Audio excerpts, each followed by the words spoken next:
This is Marketing Jam, a podcast featuring the brightest minds in Canadian marketing.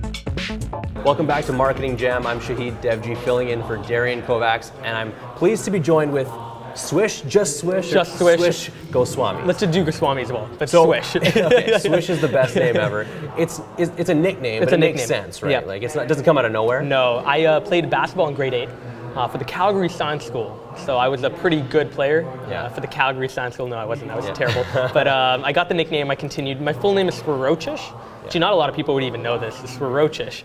And then people. I did my research. I knew this. Oh, you knew this? Yes. Okay, good. All right. Well, Swish became a nickname, and then I carried it on. But on LinkedIn in particular, I'm known as Manu. But I might change all my social media channels soon to just Swish. Where does Manu come from? That's another nickname that my parents gave me, though. Not society. My parents gave me that one. Yeah. Okay. So I usually, if I don't know you well, ask you to describe yourself and your background. Right. But I want to do this for the audience because it's a little crazy. So how old are you? 20? 20, yeah. 20 years old.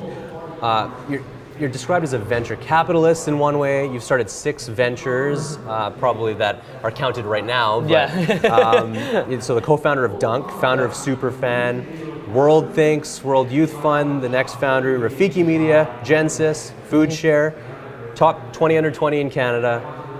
You were awarded the UN Outstanding Leadership Award. And I'm sure I could keep going, right? I appreciate you did your research. It probably I love that. makes you feel a little uncomfortable, but so much to be proud of at such a young age.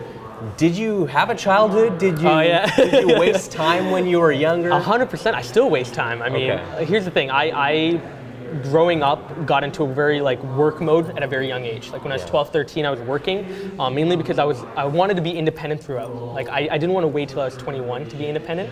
I wanted to make my own money, buy my own toys, buy my own gaming systems, and that's it. You know, and so that kind of fueled a lot of things. And then I also started realizing, after debate and the success I had public speaking, and I had a speech impediment, which is still not 100% over, but I had a really, really bad lisp when I was in grade 7, and I got over it through debate, and I realized if I can get over that, there's really nothing I can't do. And that type of feeling still exists with me right now. I have a little chip on my shoulder, but more than anything, I have an empowered heart that comes with everything that I do. If I could tie that back to marketing, and we're talking about marketing here at CIMC 2018, to me, and this I think is more true today than it ever has been, but content and the content you use in marketing these days, it's all about what you say and not necessarily how you say it. And I mean, that can go back to your lisp and the debating, right? It's about what you say. And here's the thing, context is everything. I think content is great and it's king, but content that's put on the right platform for the right audience and has a good context around it, i.e. I know the person who's putting out that message, or I know why they're putting out that message because it's in a particular time, makes that content way more effective. So I 100% agree with you though, what you say is 100% more important than how you say it. It's why even when I was giving the talk today, I'm just make a simple post, for God's sake, get over the first leap, and see whether or not you have fun doing it. And if you have fun doing it, put out content that makes you happy first before trying to make some new Gary Vaynerchuk type content that's 100% edited because he has a 16-person team doing it.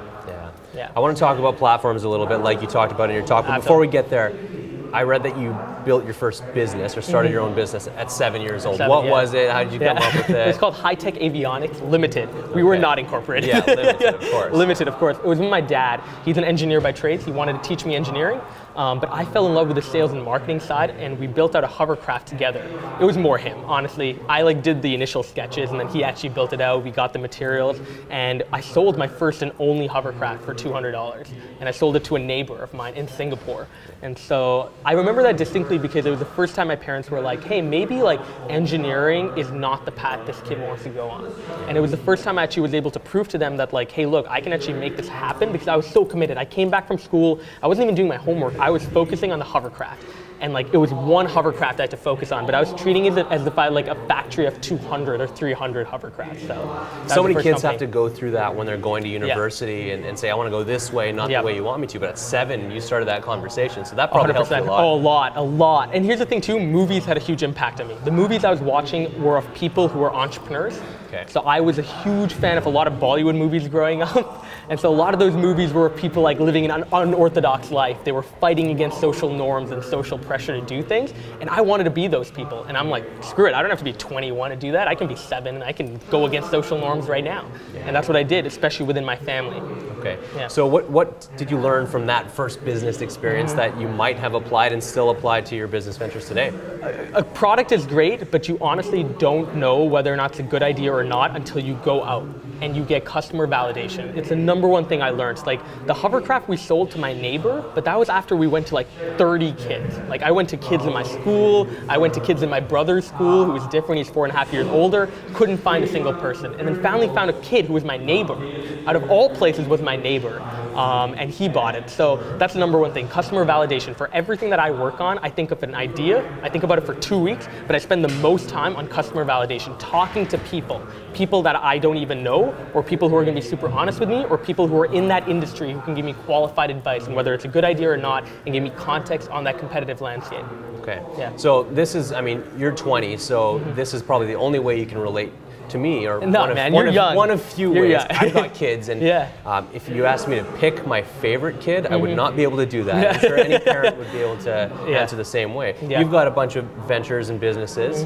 Can you pick one that's been most rewarding, your favorite? I actually have one. Okay. I have one. It's the World Youth Fund. Okay. Because it was the one time that I attached social purpose to what I was doing, and that was the most gratifying thing I think I've done in my life, is the ability not only to have a business that was operational with a team that was national and then soon became international, but a team that was able to like get revenue in and was able to kick it out to people that we had never met and whose stories made us cry or like made our hearts bleed.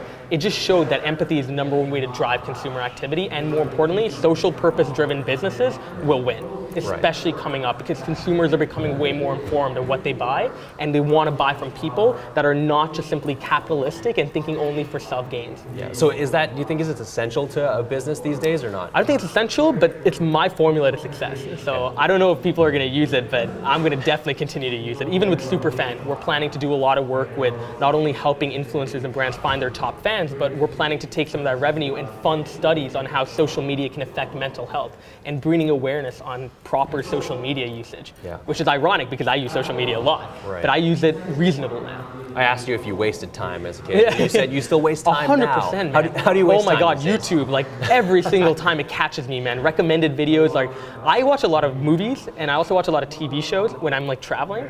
And so I always get hit up by like a Suits episode or like a promo or an interview with like my favorite movie star, and I'll watch that.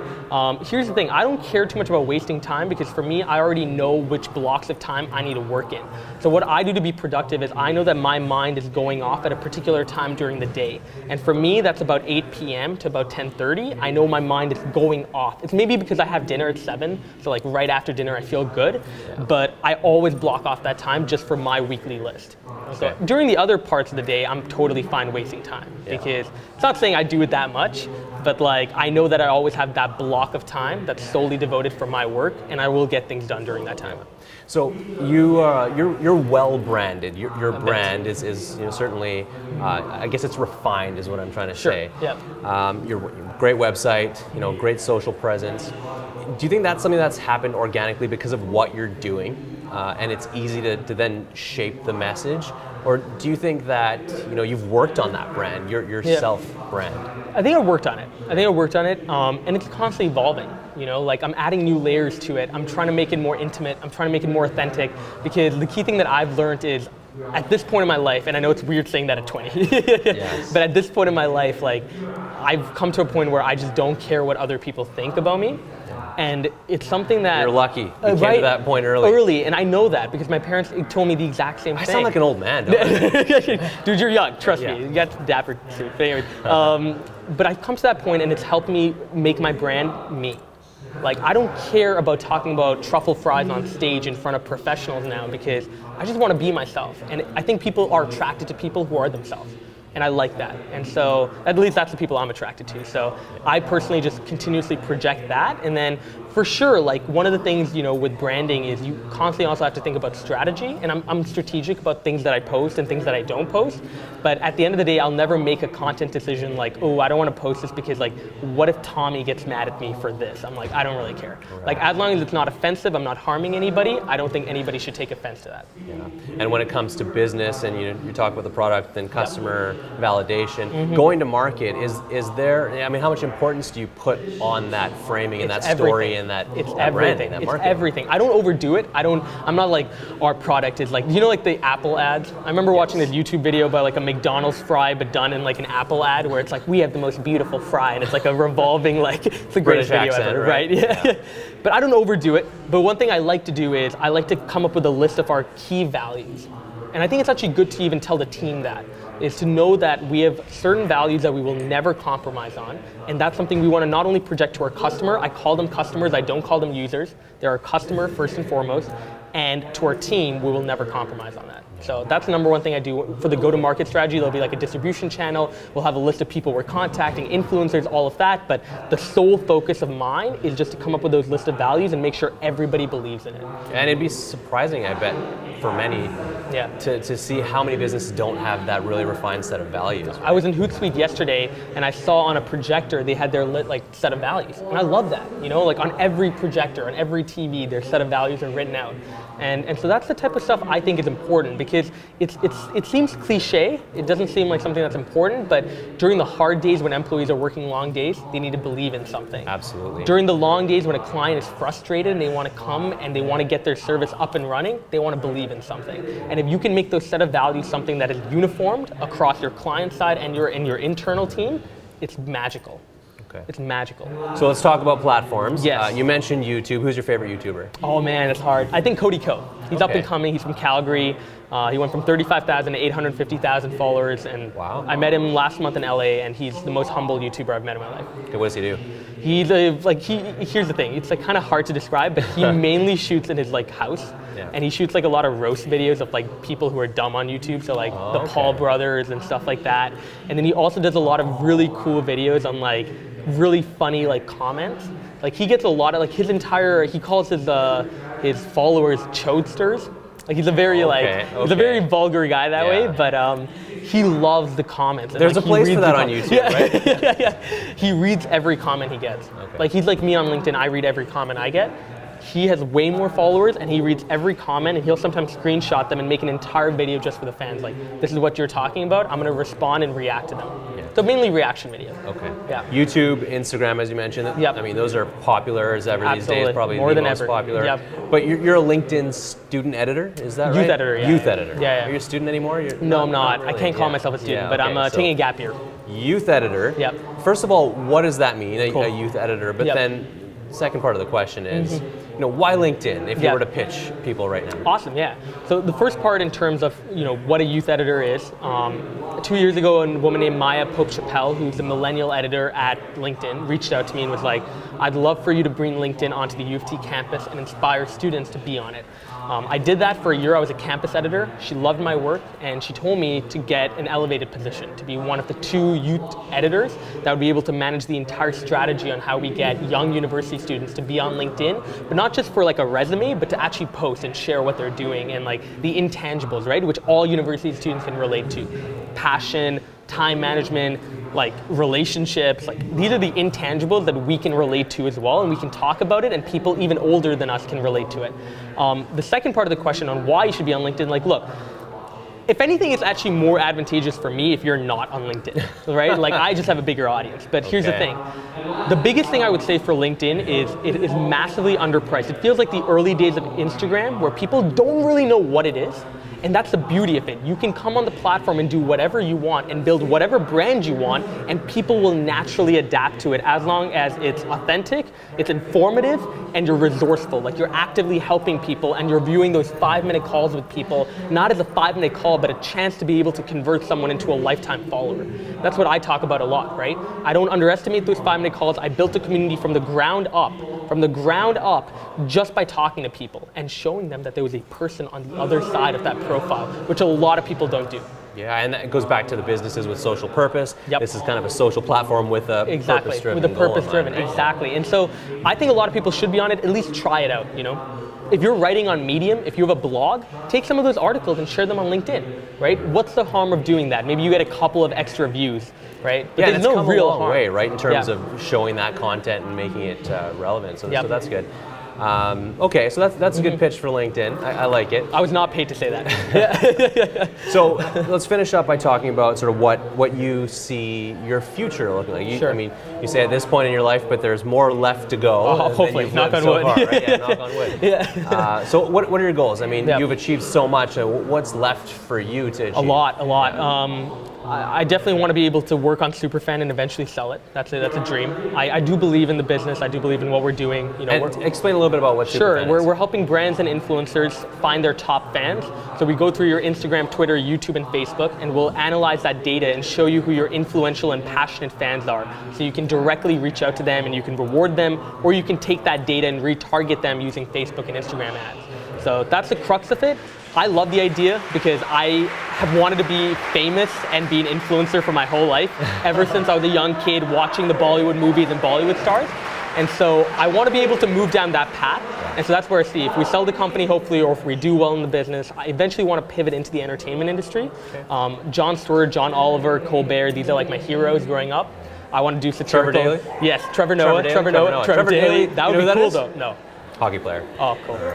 But I would love to do like satirical political commentary, like a talk show, because my long-term goal is to run for office in Canada. So to come back to Canada and be a politician is like the long-term goal. I might change, you never know. 20-year-old people, when they say their goals, it's like weird. You'll be like, I want to be a bartender. And it's like, shit, I ended up being an actor.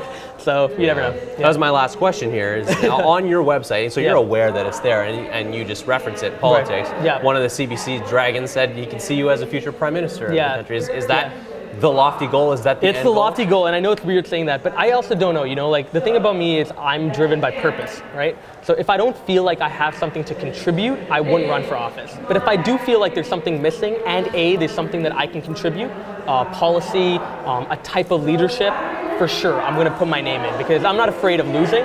And even if I lose, it'll be like a freaking amazing story to tell my kids that like, you know, like I ran for prime minister one day and like, could be cool. And is that the way you have to go about it now? I mean, we look down south and we see who the president is and how he got there. I mean, do you have to kind of go the influencer fame route now? No, 100% no. And that's why I'm not even graduated. Like a lot of people would say you need a college degree to be a politician. I'm going to change that.